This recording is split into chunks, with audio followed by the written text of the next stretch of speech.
My channel English with Sushant sir.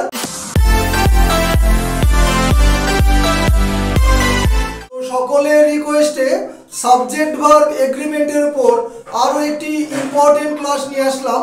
তো subject verb এগ্রিমেন্টের উপর সাধারণত যে ধরনের ব্ল্যাঙ্কস পরীক্ষায় সেট করে তার উপরই ক্লাসটা আজকে দিলাম। তো সম্পূর্ণ ক্লাসটা তোমরা পুরোটাই দেখবে। তো কয়েক সেকেন্ড সময় দিচ্ছি স্ক্রিনশটের জন্য।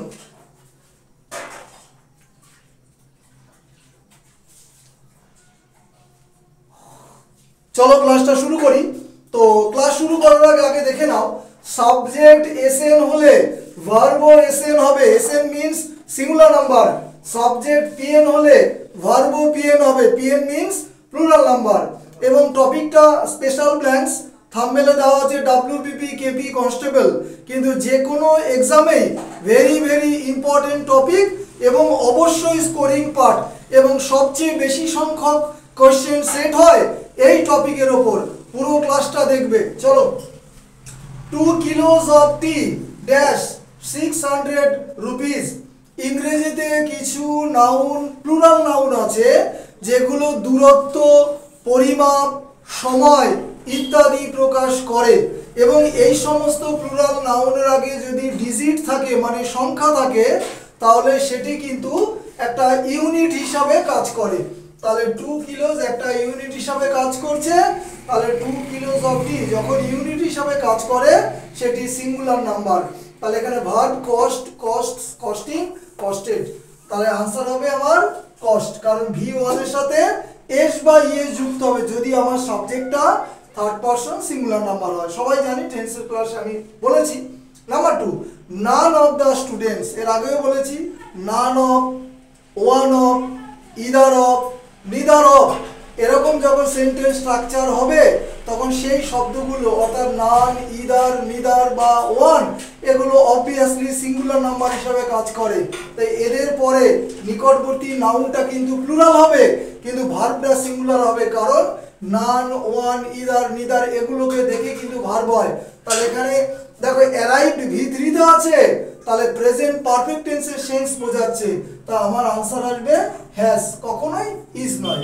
আর এ দুটো এমনি বাদ হয়ে গেল। Number 3, 1/3 of the Apple. অর্থাৎ সেন্টেন্স স্ট্রাকচারের শুরুতে যদি ফ্র্যাকশন বা ভগ্নাংশ থাকে তার ডান দিকের ভার্বটা যদি সিঙ্গুলার হয় ভার্বও সিঙ্গুলার, তার ডান দিকের ভার্বটা যদি প্লুরাল হয় ভার্বও প্লুরাল। তাহলে এখানে দ্য অ্যাপেল সিঙ্গুলার নাম্বারে সেন্স বোঝাচ্ছে হয়, আর রোটেন মানে পচা।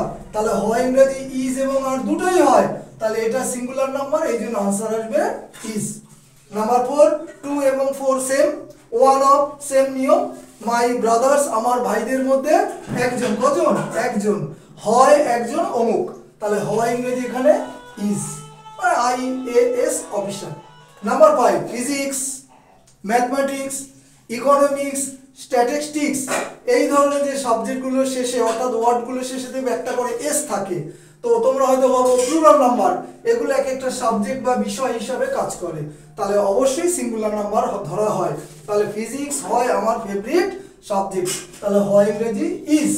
Number 6, group of students. Students কিন্তু অনেক, কিন্তু গ্রুপ কটা? গ্রুপ কিন্তু একটাই, তাহলে এটা গ্রুপটা কালেকটিভ নাউন, সিঙ্গুলার নাম্বার হিসাবে কাজ করে। ড্যাশ জয়েন্ট, V3 হচ্ছে জয়েন্ট, তাহলে প্রেজেন্ট পারফেক্ট টেন্সে হয়েছে, তাহলে এটা যেহেতু সিঙ্গুলার নাম্বার হিসাবে কাজ করছে আমার ভার্ব মানে সাহায্যকারী ভার্ব এখানে অবশ্যই হ্যাজ হবে।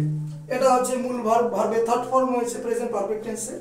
Next, bread and butter. ইংরেজিতে কিছু নাউন আছে হ্যান্ডের দুদিকে থাকে, কিন্তু দুদিকে দুটো নাউন থাকলেও অর্থ কিন্তু একটাই প্রকাশ করে।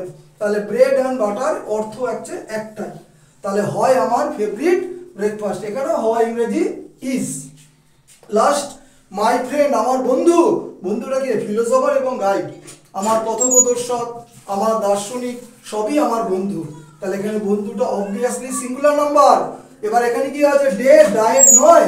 যদি এখানে ডায়েট থাকতো প্রেজেন্ট পারফেক্টকে আমরা ফলো করে হ্যাজ করে দিতাম, কিন্তু এখানে ডেড মানে মৃত, তাহলে এখানে সেন্স হবে হয়, তাহলে ইজ হবে আমার আনসার। এই হচ্ছে সম্পূর্ণ সাবজেক্ট ভার্বের ওপর ক্লাস, যেটা বাংলাতে বোঝালাম। সকলের কাছে সাবস্ক্রাইব অবশ্যই আশা করি, সাথে লাইকস। ক্লাস শেষ করলাম। Have a good night.